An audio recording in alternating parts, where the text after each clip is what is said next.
Hey everybody, I am on for the midweek message reveal Wednesday, December 28th. I had to think about what month we were in. Hasn't this week been long, even though it's only Wednesday? Woo, I'm telling you. Hope everyone had a happy holiday for those of you that celebrated, and I know we're looking forward to New Year, New Me. But me personally, I feel like we need to take it slow. We need to kind of push off the New Year, New Me stuff and just be like, old me is cool, me now is great, and future me will be even more in alignment with what's happening. Let's take it nice and slow because things aren't really going to be kicking until March. So allow yourself this time to really kind of chew on what it is that you want the next year to bring you. I know it seems almost like everyone has to go to the gym on the first day of the new year. And I'm not saying that that isn't something that you can do or isn't a goal to have, but there's a lot of pressure put on that New Year, New Me kind of vibe. There's a lot of pressure around needing to change and not really being okay with where you're at. And where you're at is just fine. Your pace is perfect. So allow yourself to slowly roll a little bit. And retrograde season, that we have several planets in retrograde. We have Uranus in retrograde, Mars, and tomorrow we have Mercury going retrograde in Capricorn. And what Mercury in Capricorn wants to do is wants you to take a step back, surrender, relinquish control, and really take a look and take stock of the things that you have and the way that things have been progressing. Do you want these things to continue this way? Have you just let things kind of go on their own? Which happens. It's hard navigating and managing a life. It just is. So there's going to be things that are going to naturally be a little bit out of our main view. But through retrograde season, what it allows us to do is to kind of take a moment and take stock. So think about your finances. Think about where your money's going. Think about how you're bringing in abundance. Think about where you want your energy to go, because that is a form of abundance too. Your time, the things that you're putting your energy into. How is it feeding you? Is it giving you a return on your investment? Are you happy with the way that things are being handled, or are there things that you'd like to try that are a little bit different? And can you give yourself some space and some time to kind of chew on it a little bit without feeling like you have to go, prove. And come the new year, show that you've, got it all together. Nobody's got it all together. Surprise, surprise. Fucking no one. And if they say they do, they're lying. I'm going to jump into the cards. All right, here we go. Ready? All right, group one. You picked one. Check out these bomb cards. Underworld. If you chose one, your card is Underworld.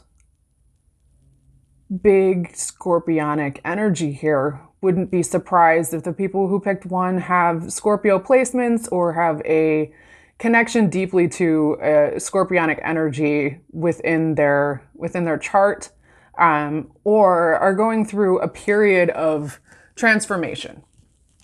And it's through sludging through the muck and the funk and the just general shit. I'm seeing in my head Shawshank when he comes out the pipe. Like, that's what's happening. There's been an unearthing. There's been a birth. There's been a death. There's been a complete upheaval of who you thought you were this last year, one. And there's nothing wrong about it. Nothing is wrong. Everything is perfect. You can't do this wrong. You can't choose wrong. And that goes for everyone. Everything that comes into your experience is for your benefit. This time, though, and I'm really drawn to the binding of the wrists. You can cast this off.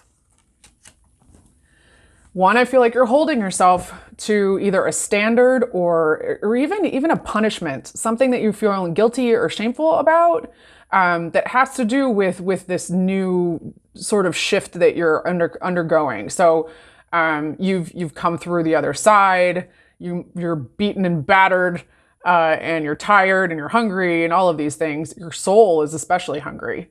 But you're not letting yourself kind of get up and assess and look around and say, okay, we just went through that. Now let's go ahead and brush ourselves off and keep going. You are resilient as fuck. You are. You just absolutely need to do it for yourself. No one's going to come and fix this for you. So untether yourself. Allow yourself that freedom of, you don't need to carry this around with you, whatever it is. And this is different things for different people, which is why I'm being a bit vague. In some instances, it's a relationship, it's a partnership, it's a friendship even that is no longer serving. For others, it's a occupation, it's a job, it's a track, it might even be like schooling or some certification or something that just isn't lining up like you thought it would. And in other instances, it's kind of the self-flagellation thing where you are not setting down the stick that you're beating yourself over the head with. You choose when you get to walk away here. Like, you're the only one keeping you in this space. You've gone through the underworld. You can come out the other side now. You don't have to lay in it. If you continue to, that's on you. And I'm not feeling a lot in the body. So there's a lot going on in the mind.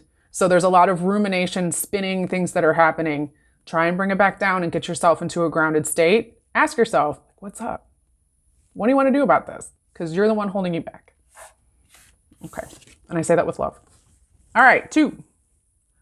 If you chose to ask body. This card is dope.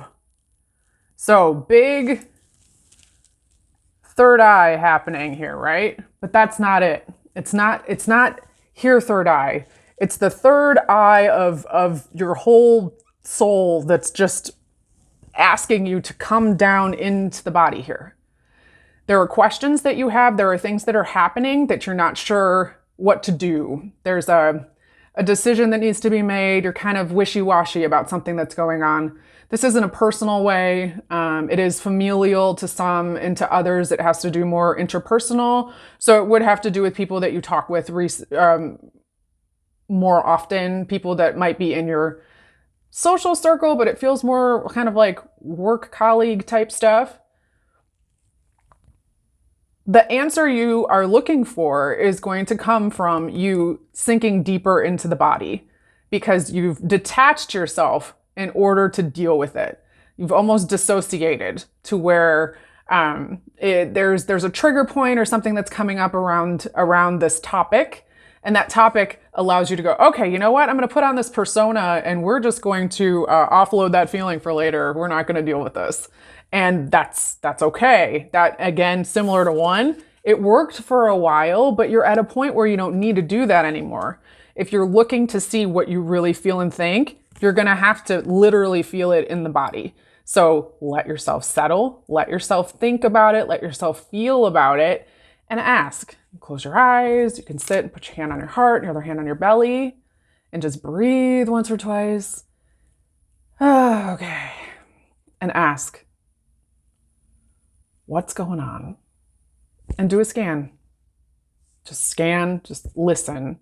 And when I say listen, yeah, you're listening, but you're listening with your senses, listening with your body, your skin, your nervous system, the way you're breathing, your heart rate, your temperature, all of these things. What is pinging? What's coming off? And then when you feel something in the shoulder, go to the shoulder in your mind and say, what is this? What are you trying to show me? What are you trying to tell me? Because if it doesn't feel right, it's not right. If it doesn't feel like anything, okay. If it feels great, great.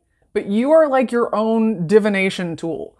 Use your body to your advantage, because you've kind of had to move out of that space in order for you to process and deal with the things that you've been having to deal with. Could have said that in a better way, I guess. But you don't have to do it that way anymore. If you want clear-cut answers, ask yourself, ask your body. Get out of your head. and get into your heart. Okay? And I'm getting a lot in the throat. I'm actually getting like kind of like a dryness and like a hard to swallow. This will cause you to have a conversation. And I know that that's scary, but you can handle it. Okay, 2. That's all I got for you. Moving on to 3. If you chose 3, your card is nature. There we go. This is awesome. So very much pine cone, pineal gland with the eyes. What's happening here with 3 is that you are experiencing another level of your opening, your awakening, your consciousness, your expansion, all the words, your soul growth, insert spiritual blurb here, right? What it really means is that you're understanding more that you are connected to everything, and that taking care of yourself allows yourself to be taken care of externally by nature. And you may be starting to see yourself more interactive with nature, whether that is by spending more time doing things outdoors, maybe even I'm getting a lot of like plant energy. So if there's some sort of cultivating of plants, herbs, maybe looking to think about things for the spring. There's things that are happening in the future that will connect you a bit more to yourself and more to the earth. So what's also happening too is an expansion and a decalcification of the pineal gland, which is this little pine cone little gland that's in the middle of our brains. And it is the source. It is the source of all of the things that connect us to the greater self, but also keep us tethered to our human selves and allow us to truly experience the lessons and the environment in which we have created this reality for ourselves. Take a moment or two to give some gratitude for your own body and your own place in this natural space, the natural space of the earth. Where are ways that you can kind of show your connectedness to the earthen plane? How can you do those things in your day-to-day life? Whether it is, in an ecological way where you're paying more attention to the things that you are using and not using. Maybe it is teaching someone else things that you know about ways to show respect and sovereignty and love for the planet through leading by example, through just the ways in which you move around in the world. Also, there's a connection here too to trees and a real connection to the rootedness and what trees represent. So there's a complete underground network of roots that are constantly receiving. I'm also seeing like mushrooms. So like there's a whole like unit of things that can send out one piece of information and the entire forest knows about it, right? Don't underestimate your ability to affect what's happening in your world, because what I'm seeing here too is that through communication and through your example and the way that you show up for others, you're showing and teaching many people around you how to do things in a way that is more in line and in alignment with the natural world. And you have a gift here. So maybe lean in a little bit more into that. I'm seeing like a lot of like palm fronds and like big leaves and things like that. You may want to be kind of surrounding yourself in green, which is an expansion here in the heart chakra. So there's a lot happening here with 3, and I really think that you are going to benefit greatly in the spring. So again, this kind of leads us into March. All right. Well, those are the messages this week. I hope that you have a fantastic new year. Remember to take it easy and to allow yourself that space to really love the path that you're on and where you've been. And know that new year, new me, you're awesome as you are. So at least that's what I think. If you're interested in working with me, you can check my link. I would love to hear how you feel, so please feel free to share with your feedback below, and I will talk to you next year. Oh, see how I did that? All right, peace out. Bye.